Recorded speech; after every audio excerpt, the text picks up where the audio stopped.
Self-Ascension intuitive counselor and your friend and soul connection for the next hour. So welcome Oneness Talk Radio Facebook, Oneness Talk Radio YouTube, Oneness Talk Radio, and also all of those out there who are listening via podcast on Anchor, Spotify, and all the affiliates. Welcome and happy new moon. And so the new moon is tomorrow, and it's exciting because every time a new moon comes around, we have the opportunity to create anew. So what new things do you want to call into your life? What do you want to start a new pattern, a new project?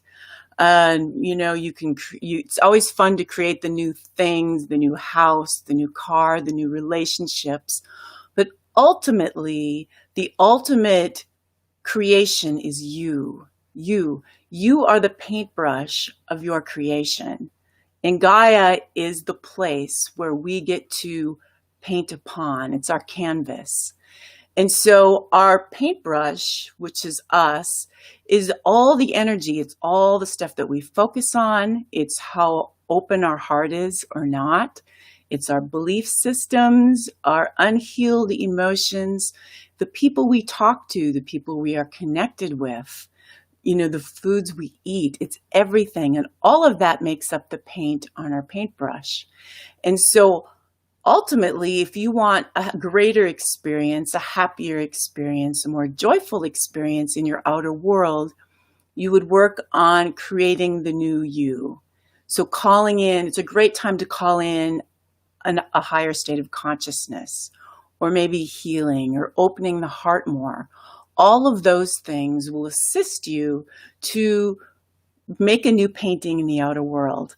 And so we are going to have an opportunity to do that today. I'm going to have, near the end of our time together, we will be doing a new moon Kirtan Chanting ceremony. And this is a lovely way to bring in the harmonium and the chanting and really bring our creation or ideas into form. And so I'm going to have with me my special guest, Kathleen Karlsen, and I'm going to bring her in just a moment. Kathleen is not only a Kirtan artist, but she's a spiritual artist. She's an author. She has written 2 books, one, Vocal Medicine, Transformation Through Singing, and she is a mother. And due to these shows, this is like the 3rd time I've had her on, but never a live show like this before. Now a friend as well.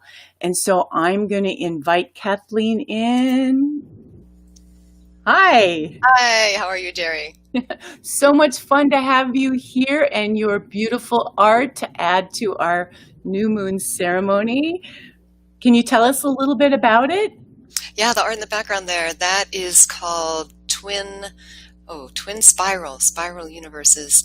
So I've been an artist for quite a long time. I was an artist in college, but it wasn't until about 2005 that I had been painting flowers and landscapes, and I was really trying to figure out, like, how could I paint a picture that represented the ultimate for me, that represented God. And the closest that I could come up with was some of the images that you see from the Hubble telescope. And so from that point, I didn't paint specific Hubble telescope images, but I used them as inspiration.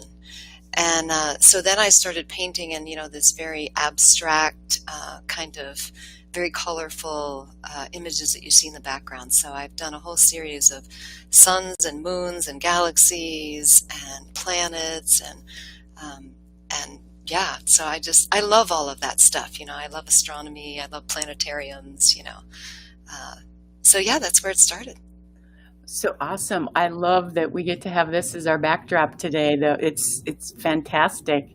And so, tell us a little bit how you got started with doing the Kirtan music, because that's really a specialty. I don't know many people who play the harmonium and do this. Right. Yeah. I don't know if I'd ever seen one until maybe 5 or 6 years ago. And I actually went to a Christmas party, and the son of a friend of mine had just come back from India. And she said, "Oh, he's gonna do a chant for us at the end of this Christmas party." And I was like, "What is that instrument?" And when I heard like the Sanskrit chanting, I had heard it before when I was in college. I had gone to a rebirthing conference and I heard one chant and spent months chanting that one chant, but then I didn't know that there was more. So fast forward like 3 decades from that point, and then I'm at this Christmas party. So I started hosting kirtan that person would lead, and I didn't know that it existed outside of the style and the particular chants that he does.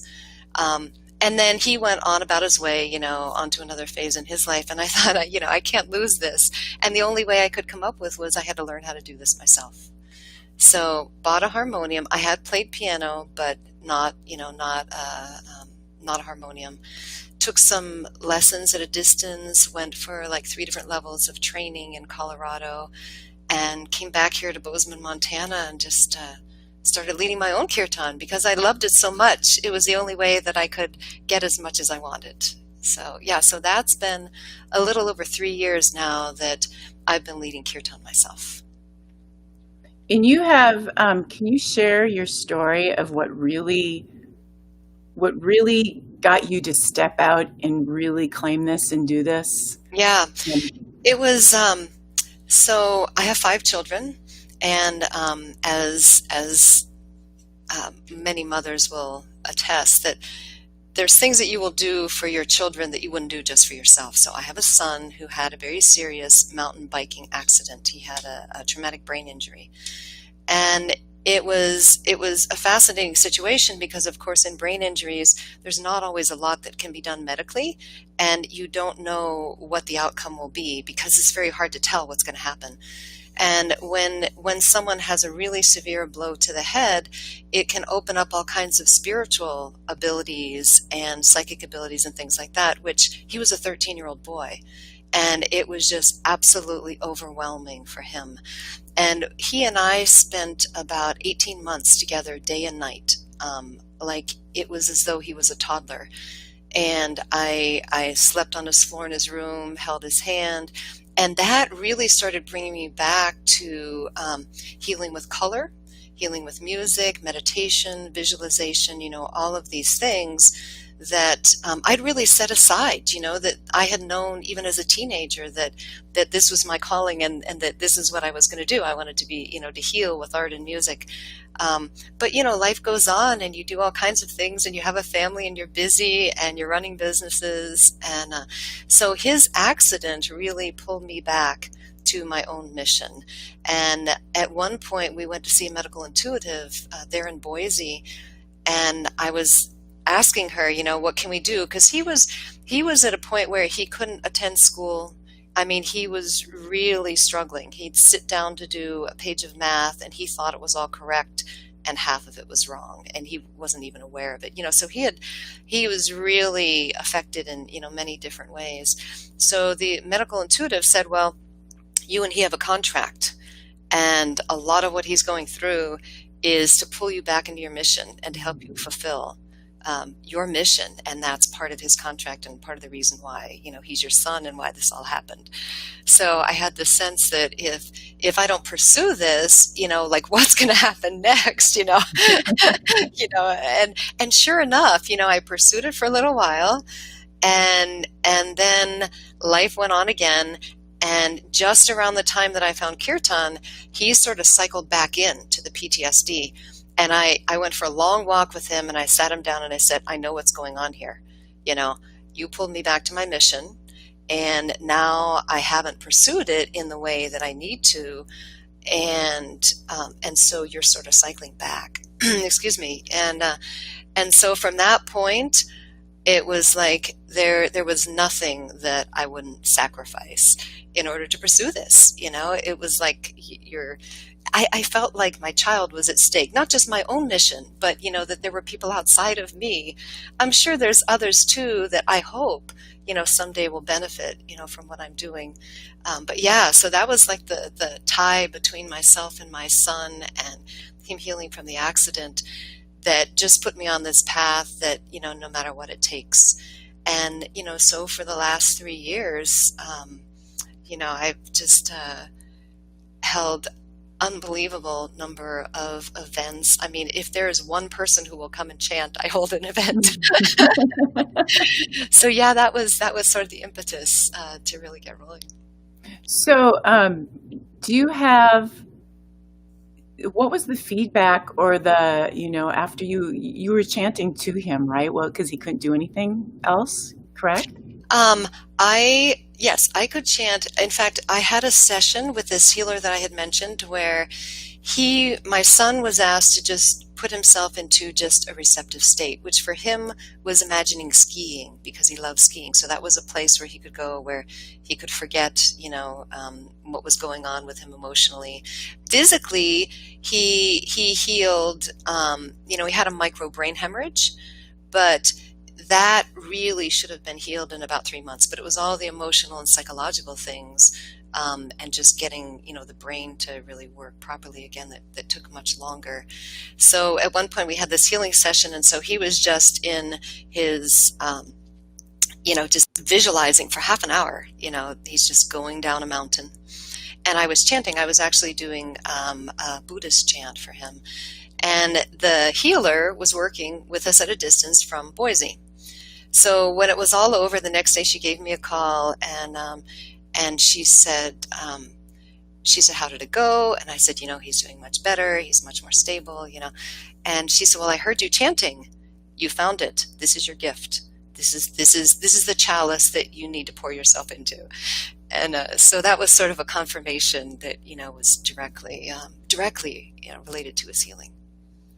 Yeah, those children of ours, boy, they come in as masters in ways that are unexpected. And willing to, sacrifice and go through a lot to keep their parents on track. Right. They sacrifice in a different way than we do, and sometimes it's to teach us to stop sacrificing. True. Yeah. I mean, because for me, it was having to move away from the things that I was comfortable with. I already, was running a multimedia company, was, earning a good living finally, and then this comes along, so it's a different, it's a different thing. We're sacrificing sort of who we thought we were and, the comforts that we managed to achieve for ourselves, and they're sacrificing differently. Yeah. You had one more significant event tied to getting you out there in a greater way, correct? Yes, I did. Interestingly enough, there was a tie with him for that as well. So I went to a kirtan. So I had started attending kirtan, but I wasn't leading. But I was very dedicated, to this person that I had met at the Christmas party. And so I had gone, it was from about August until about April one year, for like the end of 2014 or 2015 through 2016. And that night I was going, and to get to the kirtan, it was a full hour drive, so 2 hours round trip. And I had to go over a mountain pass. So there's a mountain pass between Bozeman and Livingston, and then it was down beyond Livingston where the kirtan was being held. So when I left that night, my son said to me, "Mom, be careful. The road, it could snow." And so this was the 25th of March. I remember because it's like, the 25th of December is Christmas, so it was the 25th of March. So so I was coming home, and it wasn't that cold. It was about 45 degrees, and it was raining. So I thought, no problem. It's just raining. But what happened was I went into the shadow of the mountain, and where the rain had been hitting the road, it had all turned to black ice. But I realized that too late. So it was a 60-mile-an-hour zone. I was going 60 miles an hour, but I noticed like the cars around me were going really slow. Like all of a sudden I'm passing all these cars, and I'm thinking, what's going on? And then I tried to hit my brakes to slow down because I thought, maybe there's like a moose on the road ahead, or there's been an accident. And as I hit my brakes, I just slid instantly, and I hit my brakes again, and I slid again, and then I was totally out of control. And I hit the guardrail, went across the other side of the road, and basically hit a mountain at like 60 miles an hour Mm. and just flipped over and over, completely destroyed the car. But it was like a near-death experience, where I was in this space where no one else was in the car. I knew I wasn't going to hurt anyone else because I was off the road, but it was like time slowed. And all of a sudden, I just let go. And I knew I'm either going to live or I'm going to die, and there's nothing I can do about it right now. So it was like just waiting to find out if I was going to stay in this dimension or not. And then when the car finally came to a stop, I was completely upside down. I was hanging from the seat belt. The roof was crushed. All the windows were broken. And immediately there were cars there, fire truck. They basically pulled me out of a broken window because the car was in danger of rolling again. It was really like a precarious position. And they were concerned it was either going to explode, light on fire, or it was gonna keep rolling. So they got me out and got me away from it. And that was like, okay, it was my child. And now it was this feeling, if I don't pursue this, there's no reason to stay in this dimension, And sure enough, that son was the one that, I called, and he came to the scene of the accident. So it's like, okay, now I have my son, and my own life is really on the line. Like I had, sometimes you just reach a point where you fulfilled a lot of things that maybe were, I don't know, personal or karmic. And it was like I'd sort of reached that point where now I have to fulfill the mission that's outside of caring for my own family, or I no longer have a reason for being here. So that was pretty dramatic. Yeah. So was the accident what really pushed you into it then? Or what was how did you shift after that? Right. So the accident, so there was a whole sequence, my son had the accident, then it was a few years, then I experienced Kirtan for the first time. And then this was in March. And before the end of that year, I had, gotten the harmonium, I was taking lessons, and, by the next summer, I was leading public Kirtan. So it moved after the accident, all hell broke loose. It was like I was going to pursue this no matter what. It was a challenge in my family, my relationship with my husband. Suddenly, I was pursuing a spiritual path when we had finally reached that point in life where we could have some stability. We could start planning for a future. The kids are almost raised. And I'm like, I'm going to pursue this. And I'm like going off to California, going to Washington State, going to Colorado, taking training everywhere I could, learning everything I could about it, spending all my savings. And yeah, it was a major upheaval, and some of my friends were like, Kathleen, are you sure you want to do this? This doesn't seem to be going so well for you. You're like, no, I can't take another accident. Exactly. I was like, hey, this is better than what I just went through. So yeah, from that March after the accident, by the time the next March came around, my life had completely changed. My husband had decided, okay, I'm not going to turn her away from this. I'm going to join her. So he joined, and we actually started forming a band. And so a year later, I was like in association with a lot of other artists who either perform this kind of music or at least were familiar with it and could help me get started. I was doing professional recordings, so I had something that I could put on my website. And yeah, it moved really fast after the accident. Okay, love. And now we need to get to the good part, the harmonium and the chanting and what you do, and share with everyone the healing power of the chanting. You've got a whole book on this, and it is because our voice is our truth chakra. It's connected to our power center, and so it's a great healing technique. Right. So my interest was always in healing. And so when I started studying this, I was just so thrilled to find out that especially when you're singing in Sanskrit, like there is a long tradition, thousands and thousands of years with Ayurvedic medicine and Vedic mantras, where each each area of the body is associated with certain mantras. It's associated with certain elements, like fire, water, air, space, earth. And the way they look at it is they're not looking at balancing, nutrition and carbohydrates and hormones and, the kind of things that we look at in Western medicine. They're looking at, let's balance the energy around this organ or around this physical body. And then once that's in balance, then that will move down, to the physical dimension. So it's an interesting thing. It's sort of like right on that borderline, because of course the sound is physical. So you're giving yourself an internal massage when you sing. So it's physical, and yet it's also spiritual at the same time. So it's almost like a bridge. Sound is like a bridge between dimensions. Light is the same kind of thing, light and color, So I have studied that a lot. And when people started realizing what I was doing, I've had a number of people come to me and say, my mother has lung cancer, is there a chant that, is useful for this? Or my friend has a liver disease, what can we do for that? Or I'm having a problem with my eyes, what kind of chants can we do for that? So I've sort of pursued it almost by request, as people have asked and understood my intention. Then I've done more and more research, to try to help a specific person. And then, of course, that chant could be used for anyone who has a similar condition.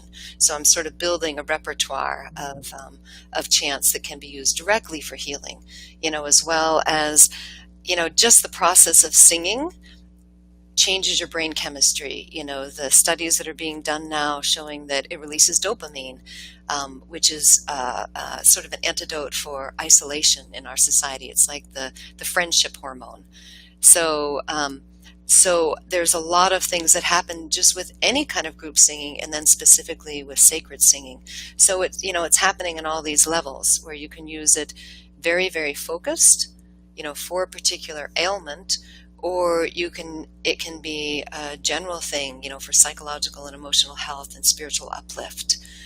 So the book doesn't go into a lot of the Vedic mantras that are specific. It's an introduction. It's literally, the subtitle is an introduction to mantras, kirtan, and chanting. So it's all the overarching concepts. Mm-hmm.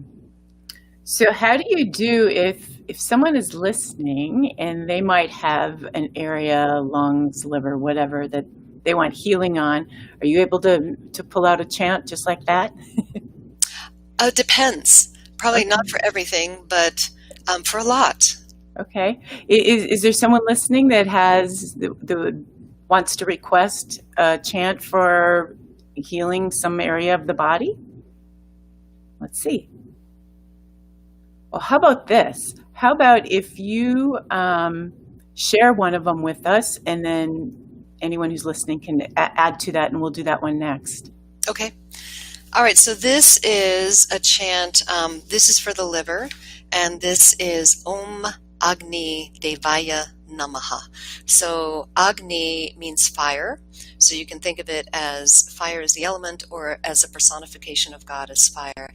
And then Devaya, Deva is masculine. So this is a masculine form of fire. So there's feminine and masculine, for most of the elements, and obviously a lot of feminine and masculine deities. So this one specifically was for someone facing liver disease. And, the liver is often considered to be a storage place for records, for memories. And so this is a fire that helps dissolve that if there's anything on those levels that's interfering with the function of the liver. So it's very simple. The Vedic chants are generally 3 tones, a low tone, a middle tone, and a high tone. Sometimes I push that a little further and throw in a 4th or 5th tone, just because in the West we're used to something that's more melodic. But a lot of the Vedic chants are very simple. So this one is Om Agni Devaya Namaha. Om Agni Devaya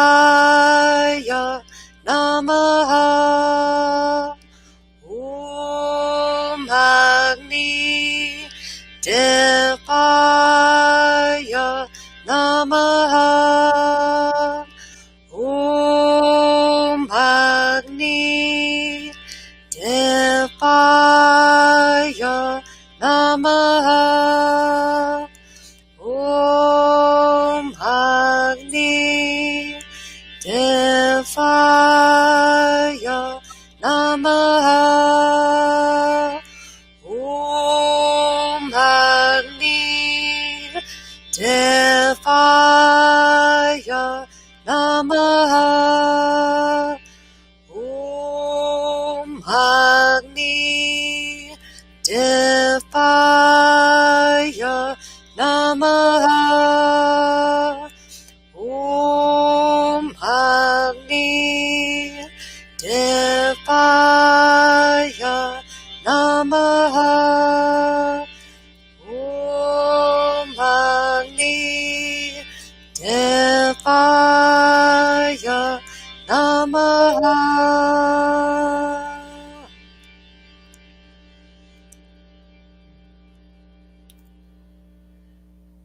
And you could do it faster. It depends on, music is fascinating because there's so many different things that are going on.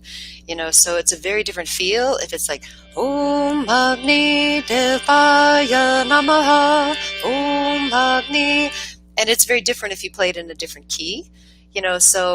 So what I've been trying to do is put together, first I started with the Eastern, with the Hindu tradition. And now what I'm trying to do is put together some of the other traditions because there's a lot of similarities. Like in the ancient Greek tradition, they had the humors. And so they had their elements. They had 4 elements. And they had musical scales that went with each of those elements. So the kind of thing that I'm experimenting with now is taking a chant, say it's to the Mother Ganges. So Gange Mata is the name of the goddess associated with Mother Ganges. And so that would be a water chant. And then in the Greek tradition, the Dorian mode is associated with the water element. So I would take the traditional chant to Mother Ganges and then write a melody that's in the Dorian mode. And then the rhythm is the same. Like if you do a chant that's more like,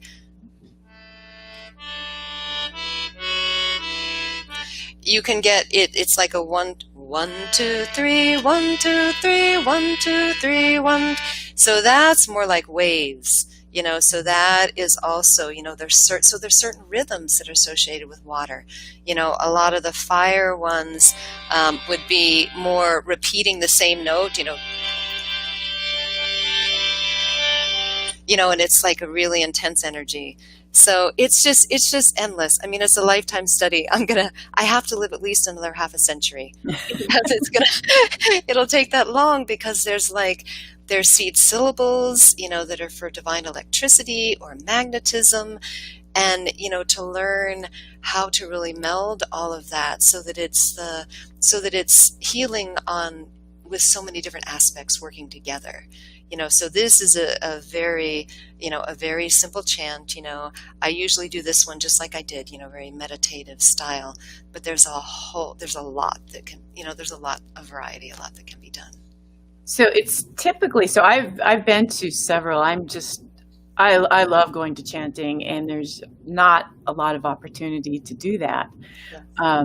It's almost like, it's a higher state of meditating almost, because you're involving more than just shutting off your mind. You're singing a mantra, and right.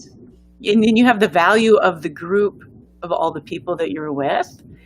And so it's like call and response, right? Can you share a little bit? Yeah. So in the Hindu tradition, a lot of it, you would sing one line. So the leader would sing a line, and then everyone sings it back. And there's all different variations on that. So that is really that is creating a different flow, and a different connection that goes back and forth.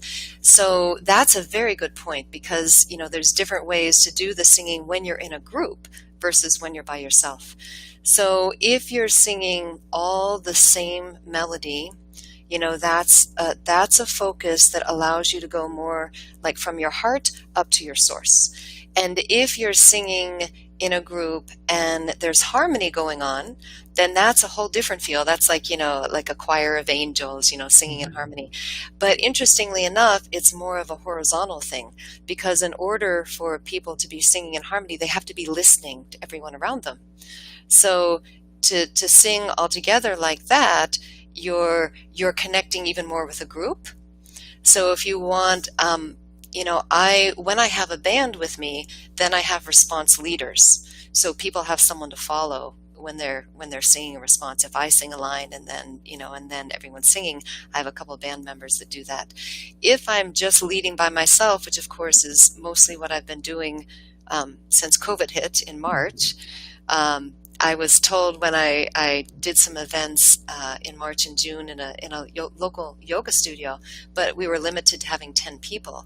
So if I have 4 members in the band, that's like, half, half the people. So I would just do it myself. And then I tend to sing continuously and do sort of both the call and the response and have everyone else sing continuously. So one is more meditative, with your own source.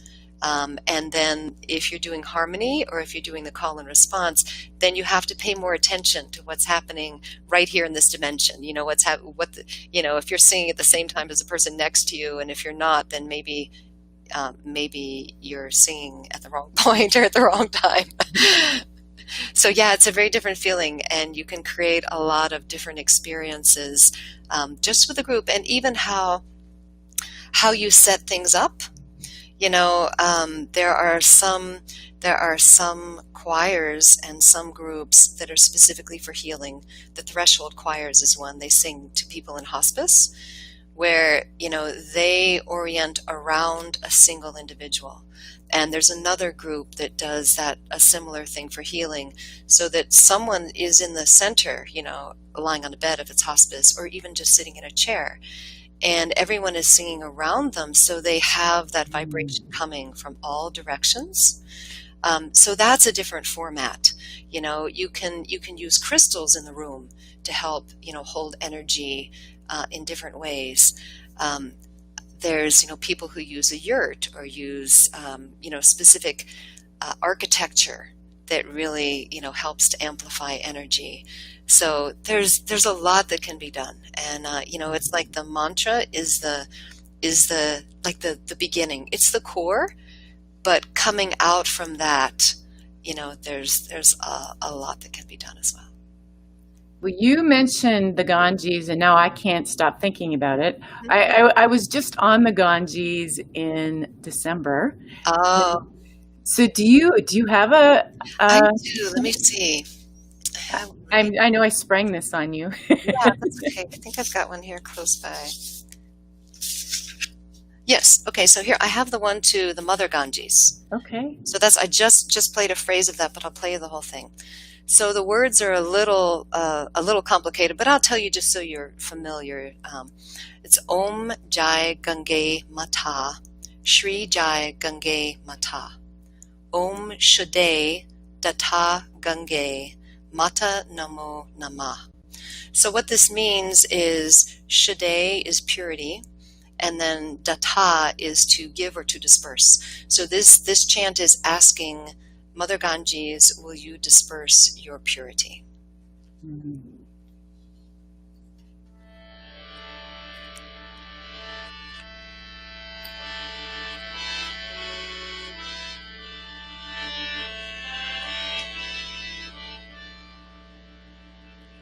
Om Jai Gange Mata, Shri Jai Gange Mata, Om Jai Gange Mata, Shri Jai Gange Mata, Om Shade Data Gange Mata Namo Namah. Om Shade Data Gange Mata Namo Namah.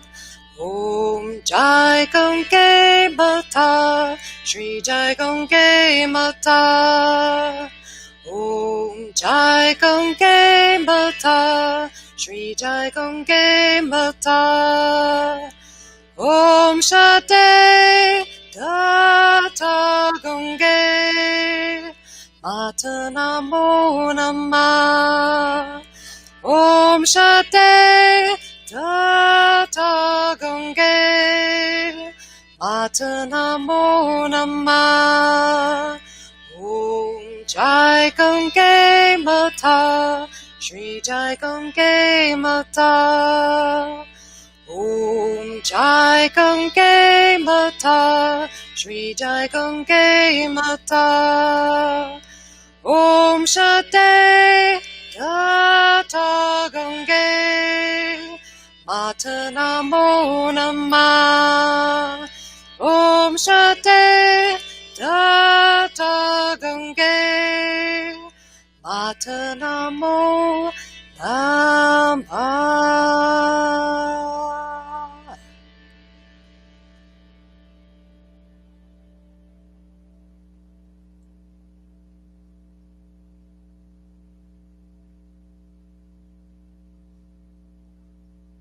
Well, I saw myself floating down the Ganges again. And wow, that's really a happy, it's really a happy chant. I mean, Yeah. I'd be quite satisfied if I was the Mother Ganges and that was my chant. Singing that to me. You know, I did this chant just, 3 or 4 weeks ago. A friend and I went down to the Yellowstone River. And so the Yellowstone River, I am convinced that it's one of our holy rivers in the United States. It is the largest or the longest undammed river, so it's considered a wild river. So it's the longest wild river in the country. So we went down and we found a spot, on the shore along the Yellowstone and did about an hour of water chants, including this one. And it was really a cool experience, And there were people floating by, there were boats, fishing boats going by, and we were just chanting on the shore. But I loved it. I think the next thing I want to do is find a waterfall and chant near a waterfall. Well, your chanting is powerful, because that brings me to the next topic. Is this, you were in Montana at the megaglyphs, right? Megalith. Megaglyphs, it's called? Lith, yeah, L-I-T-H at the end, megalith. Okay, and where is this? So that is, so megaliths are, I'm not sure why there's a lot of different names. Standing stones is another name, dolmens is another name. So they're like Stonehenge. So they were discovered. There's a woman here in Montana, in Helena. Her name is Julie Ryder, and she is a total expert on all of the sacred stones in Montana and all the configurations of sacred stones. So the ones that I went to and that I was chanting at are about 90-minute drive from where I am, near Boulder, Montana, which is aptly named because they're these unbelievable, huge, incredible boulders. So what happened was, it was 2 falls ago, I gave my husband a tour with Julie for a birthday present. And we went, and she has people meet her, and then she does these guided tours. So we went and spent an entire day with her, and there's a place called the Giants Playground that is a concentration of a lot of these. So there's dolmen. Dolmen are the ones where there's really tall stones, and then there's like a capstone, like an altar. Mm-hmm. So there was one of those. There is a number of places where they're all granite, mostly black granite, stacked on top of each other, just like walls, like layers of walls. Mm-hmm. And the place where I was chanting, there's one that's called the Pink Vault. And this is a configuration, it's like a wall, and there's black granite stones below, and then there's black granite in the middle, and then there's a third layer. But in that middle layer, there's a pink stone, a huge pink boulder that's in between all of these black granite. So when Julie has had people come there and, really examine it to see, was this just created by glaciers, or is this like some ancient man-made thing? That particular configuration was considered the most evidential of something being man-made, because the pink granite, The closest pink granite was 50 miles away. So, for that pink granite to have been placed in the center of all of these black granite like that was man-made. So what happened was I had told Julie when I got there in the morning, there was a small group, there were 6 or 8 of us. She wanted to know, why had everyone come? And I said, well, I have this idea that I want to chant in all the sacred sites in the world. And since this is right here, this is the closest thing to a sacred site, to my own home, I thought I should come. And then nothing more was said. And we went through the whole day and we saw all kinds of incredible things. And then at the very end of the day, she said, well, if you all want to just, go back and look at some of the others again, we'll just have a little bit of individual time before we end the tour. So I went right back to that pink vault. To me, that was the most attractive place, just energetically. And so I went over there and I was literally standing up, like with my hands on the pink vault. And so Julie was across a creek and across a little valley from me. And she said, Kathleen, chant for us. And I was like, really, I wasn't expecting that. But I thought, well, okay. So I started chanting. My husband was there with me. He knew the chant, so he started chanting with me. And we chanted for a few minutes. And then we stopped, and I went back to where she was. And she said, well, I tried to get it on video, but a plane flew over, and I couldn't hear anything. And so she thought she hadn't gotten anything. And the next morning, I got an email from her, and she said, well, when I thought that I had the videotape off, it was actually still recording for a few seconds. And what she saw in the recording was a waterfall of pink light coming down just where I had been chanting. I had stepped away and and she said this to me, she was like, look at this, So I did. Did you get that picture? Yes, I'm going to try screen share it right now. It is incredible. It is absolutely incredible. Because I just took a still out of her video to save for myself. There we go. Yep. Let me get it bigger. There it is. Yeah. So you can see to the left of the waterfall, you see where there's a black stone and then there's lighter colored stone underneath it. Uh-huh. So that's the pink granite under the black granite. So that's where I was standing when I was chanting. And so this came down, in front. This is just incredible. I've seen so many cool orb photos, ascended beings, fairies in photos. And this is just, it looks tangible. Like Yeah. you could touch it. It looks so real. Right.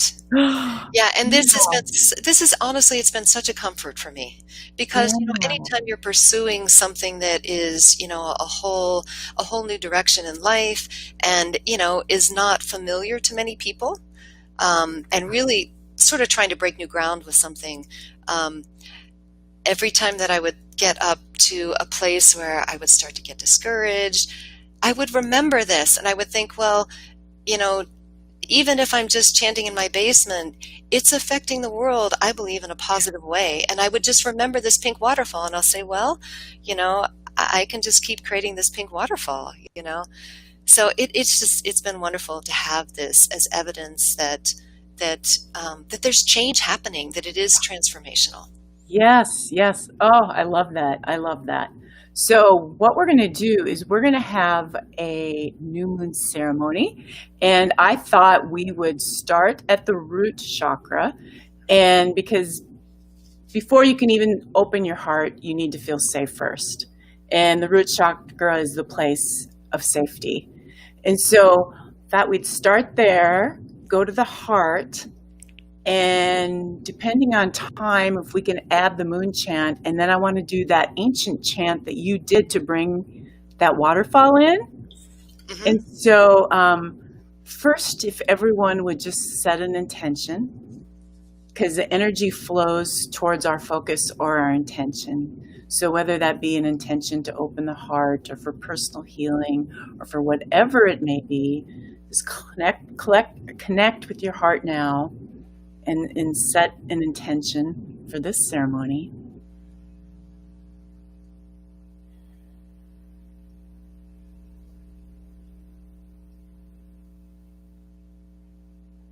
And so when you've got that intention good and clear,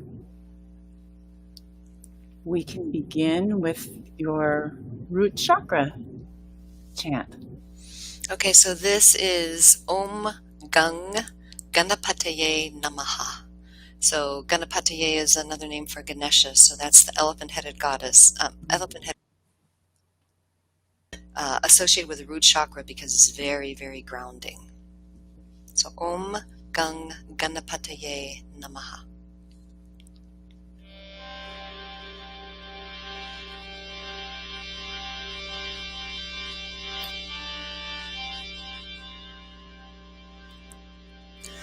Om Gang Ganapataye Namaha.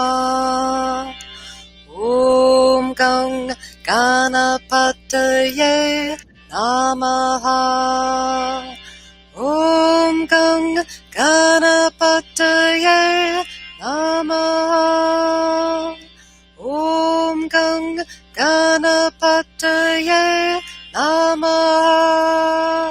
Om Gang Ganapataye. Om Gang Ganapataye. Om Gang Ganapataye Namaha. Om Gang Ganapataye Namaha. Om Gang Ganapataye Namaha. Om Gang Ganapataye Namaha. Om Gang Ganapataye Namaha.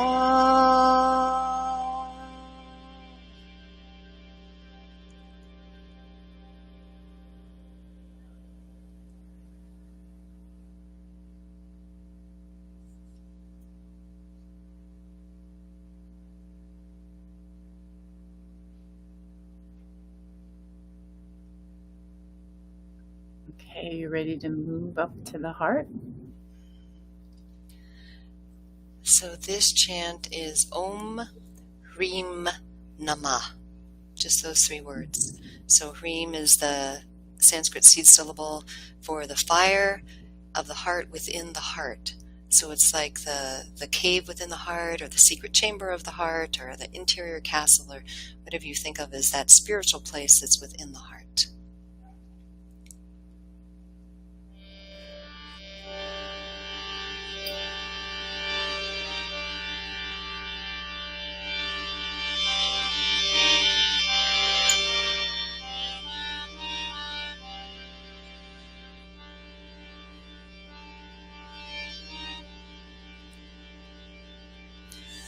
Om Hreem Namah. Om Hreem Namah. Hreem.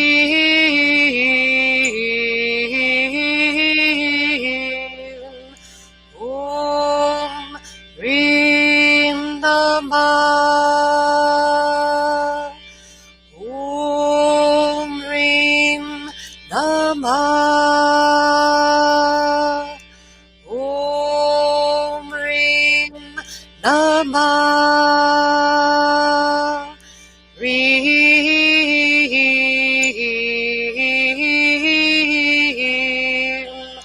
Om Hreem Namah. Om Hreem Namah. Om Hreem Namah. Hreem.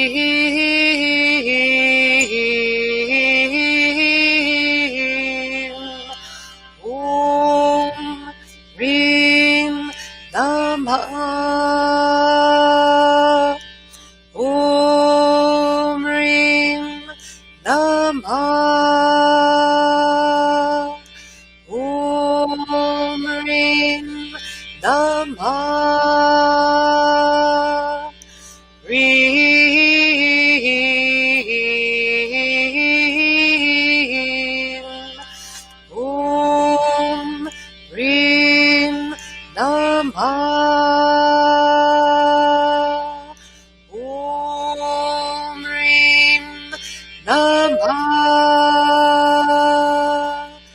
Om Hrim Namah Hrim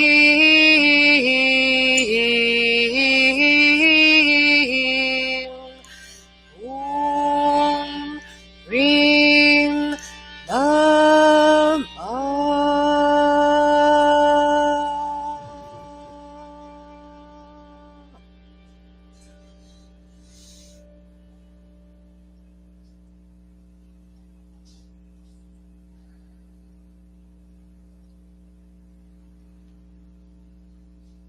So we have like 5-6 minutes left. Do we have time to do the moon chant and the ancient chant, or just Sure.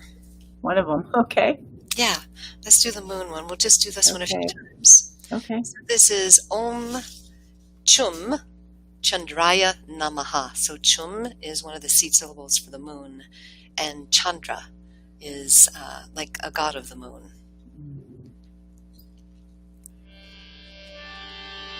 And this is Vedic style, just a few notes up and down.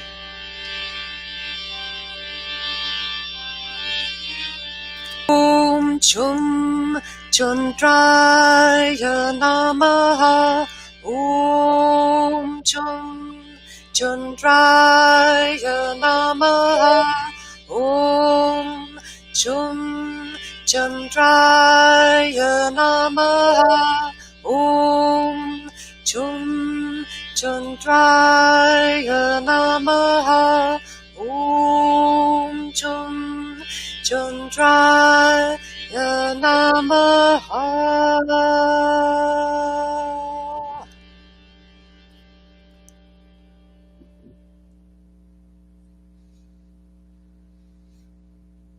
So what I try to do at least once a month is there are mantras for, the sun, the moon, Venus, Jupiter, all the planets. So I try to have at least one kirtan where it's focused on the astrological chants to hopefully clear things for the month. Go ahead. Go ahead. I didn't want you to run out of time. So. Oh, no, we're good. We still have 3-4 minutes, so. Okay, good. So the chant that I did at the megaliths that was associated with that pink stream is a chant to Eastern goddess Lalita. So she's a Hindu goddess. And interestingly enough, she is associated with the color pink. So all the gods and goddesses, are associated with different colors. This is not a chant that I wrote, and it's not a traditional chant. It's actually written by Craig Pruis and Ananda. So I just want to give credit to them for the chant. And they have a very long chant, about 20 minutes long, that goes through a whole sequence of goddesses. So it's like a chant to the Divine Mother. And this is one segment that I've taken out, and I just really have focused on this one segment. Mm-hmm.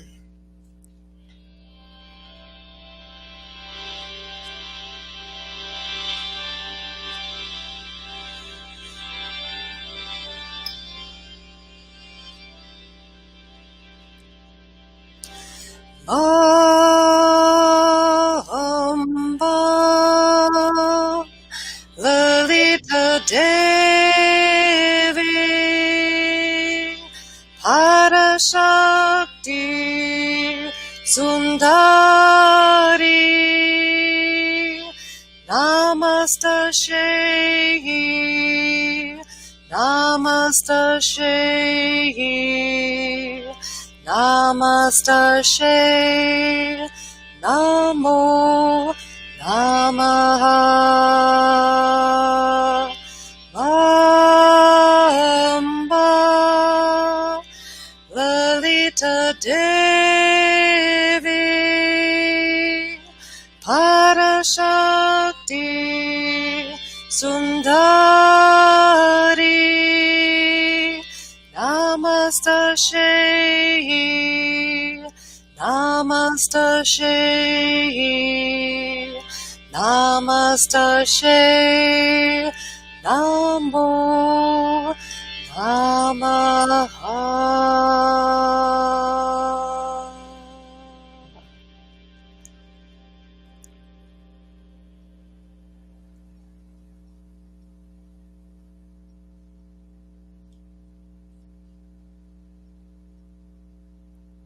Oh, beautiful. Thank you. It's always so nice to just kind of feel the reverberation kind of Yeah, after the chants. definitely. So, if people want to find, because you do daily chants, right, or weekly chants or something that people can go. Mornings, every morning on Instagram. So it's 7:30 to 8 o'clock Montana time, but then I post it on IGTV. So then all of the recordings are available ongoing. And then I link it over from my website and from Facebook. But it's live on Instagram every morning. So, can you tell everyone where they can find you? That's what Vocal Medicine. So the website is Vocal Medicine, Instagram is Vocal Medicine, Facebook is Vocal Medicine Music. So if you search on Instagram, and you'd find it through my name as well, Kathleen Karlsen. But the last name is a Norwegian spelling, Karlsen. So the Vocal Medicine is sometimes easier for people to remember than the fact that I have an unusual spelling for the Kathleen Karlsen. But you'd find it either way. Right. This was so lovely. So much fun to do this live where I can see you doing it. Yeah, this was great. Yes, we've done on the phone before, but this was fun. So much more fun. And thank you for the commenters who jumped in, Jody and Gaia Man. It's fun to see comments from people so we know that there's actually people out there listening. So and I hope everyone enjoyed our little new moon chanting Kirtan ceremony and have a great week. Thanks, Kathleen, and thanks everyone for listening. Thank you. Namaste. Namaste.